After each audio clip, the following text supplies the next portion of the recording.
You're such a nerd, Double Dragon 912. Yep, and I'm proud to be a nerd. Video games are awesome!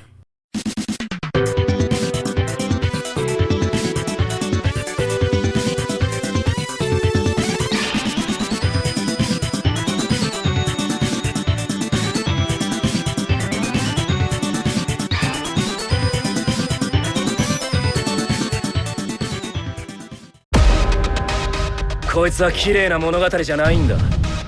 これは復讐の物語だ。生きるほどの力を得てやる。 Good morning, good evening, good afternoon, wherever you are in this world. I'm DJ Unification, also known as Double Dragon 912. And today, guess what, ladies and gentlemen? I got another anime review for you guys and girls. Wow. Today, ladies and gentlemen, I want to do my review of Failure Frame. Should you watch it or should you skip it? Wow, let's find out in this review. Now, ladies and gentlemen, Failure Frame starts off with the main protagonist named Motoko Mizumi. I probably distorted his name, forgive me. Main character basically has been picked on his whole life. His doggone parents used to beat the man silly. This was crazy. Used to beat the man silly, and his classmates basically treated him like garbage. They called him air, of all things. And next thing you know, they get it's Isekai though. They didn't get reincarnated this time. They got summoned to another world by a goddess. And then when they summoned to another world, all his classmates have special powers. And apparently, according to this goddess, his powers was nonchalant. She didn't care about his powers. She thought his powers were straight trash. So they treated the man like trash, and he told the lady, he said, yeah, I got a unique skill. I can inflict status effects on people. Did not know status effects like poison, sleep, paralyze, berserk, stuff like that, like you see off of RPG. He can inflict those status effects on people. And the thing about those skills are, they may not affect you right then and there, but give it some time, it will affect you. Like, shout out to all my RPG fans out there. Like, say you put Boyo on somebody, or poison on somebody on Final Fantasy 7. It's Final Fantasy 7 the original, like that regarbage. Eventually, it may not get them right then, but eventually, if you fight long enough, it'll wear them down and they'll die. But that's what his skills are. Apparently, that wasn't no good with her. And her narcissistic self said, all right, we're getting rid of you. We're getting rid of the dead weight. He said, we're going to banish you to the ruins of disposal. Keep in mind now, the name of that place is ruins of disposal. She said that if he can survive that ruins of disposal, he gets to live the way he want to live.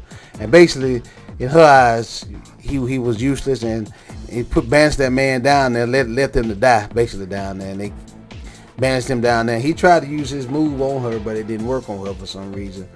And let me see what else. The only woman at that point in the story that tried to take up for him was Class Rep. Shout out to old Class Rep, just kind of like on Class Rep from Lonely Life. She took up for him because he took up for her when he was getting picked. She was getting picked on by this class bully, and he was picking on her. And he took up for her, and she took up for him, and she ended up getting punched in the stomach and knocked out for her. But she tried. She was the only one out of all his classmates that tried to help him. But once he get banished into the ruins of disposal, of course, spoiler alert, I forgot to tell you guys, girls, I'm going to spoil some of it, not too much. He gets banished into the ruins of disposal, and when he get down there, all type of monsters, and he basically figure out what his skills are. First thing he learned was paralyze, and he was able to paralyze the enemy and put poison on them. And once what he does is paralyze the enemy, but they can't move, and then he put poison on them. And when he put poison on them, they end up dying off, and he gets experience points for them. He may not have that many hit points, but he has a lot of magic points, and with the magic points, he can put all kind of status effects on you, and that what makes him OP, ladies and gentlemen. OP, because people underestimate him. A lot of times, the main character gets the enemy because they underestimate him. They always think he's weak. They don't see no big time powers on him, and he gets them every time because he's like, oh no, don't bother me, forgive me, I'm weak, don't hurt me. He had like he play weak too, and when first thing they do is underestimate that man, and he go in for the kill.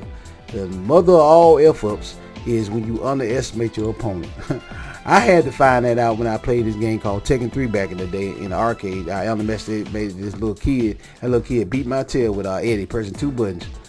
Just press the button, he beat my tail. When you underestimate somebody, ladies and gentlemen, your opponent, especially when it comes to fighting games or anything like that in life, you end up getting your A whooped. And that's what basically what they do. They all underestimate him. So he ends up meeting this hot elf chick, very hot. He saves her life, and she ends up being his companion, and them two got a love story going on. She falls in love with him, and he falls in love with her. He just don't want to admit it. Right now, he's so focused on revenge. His whole theme in this anime is a revenge anime. He's trying to get his revenge on that narcissistic, stuck-up goddess, and goes around the country trying to get his revenge. And he meets her. He meets the leopard type girl. Meets a little small elf girl, and then the main elf girl, and he meets the smaller elf girl, and they all trying to get to the Witch of Taboos. Apparently the Witch of Taboos has the power to teach him to read these unforbidden spells, which the only reason they forbidden by the goddess. And he put two and two together, like, well, since they forbidden by her, that means that these spells probably can hurt her. So he's trying to figure out how to get his revenge on the goddess the whole time. And it is an awesome anime, ladies and gentlemen. Good, clean 12 episodes. I don't know what's going on with my stuff. Anyways, good, clean 12 episodes, ladies and gentlemen. I really enjoyed it. My only gripe with this season, ladies and gentlemen, is they did not pronounce a season 2 yet. When you gonna watch the season, the first season, you can watch it on Crunchyroll, by the way. You're gonna be looking like, well, we need a season 2. We need a season 2 because this left off as a cliffhanger. If the cliffhanger, you like, man, y'all just gonna leave it off at that. They finally get to such. They just gonna leave it off at that. It left off on the cliffhanger, and it really, really, really, really deserves a season 2. I don't know why we ain't got no season 2 yet, ladies and gentlemen. I really want a season 2, but we haven't got one yet. Looking forward to it, but y'all here for the big question. Failure Frame. Should you watch it or should you skip it? Definitely watch it, ladies and gentlemen. Definitely watch it. Now, people that done been through stuff in their life, that done been done over by different scumbags in this world, you will really relate to how he feels. I ain't saying you went through what he went through. I ain't went through what he went through, but that if you've been done wrong in your life, this you will really relate to, because you be like, yes, I can relate to what he's going through, the pain and anguish that he feels. You can relate to it because you done been through it. I done been through it. Not the same thing he been through, but I've been through some stuff. You know, if you done been through some stuff and been done wrong in your life, you can relate to his pain. Put it like that. Overall, ladies and gentlemen, I give this a 9 out of 10. Only gripes, ladies and gentlemen, was we need a second season because they left it open on a cliffhanger. And 2, they had agenda part in there. Like the goddess, she had one of the girls in there, you know, say who, worshiping her, sucking off her toes and all that stuff, trying to push her agenda, ladies. And now I understand why she do it, because she's narcissistic. She just wants somebody to worship her and praise her and you know, be her slave. Basically made that girl a slave.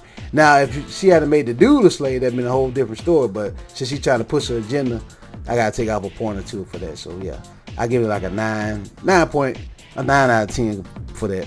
But other than that, ladies, if you look past that, it's a great anime to watch. I highly recommend you watching. It's on Crunchyroll right now.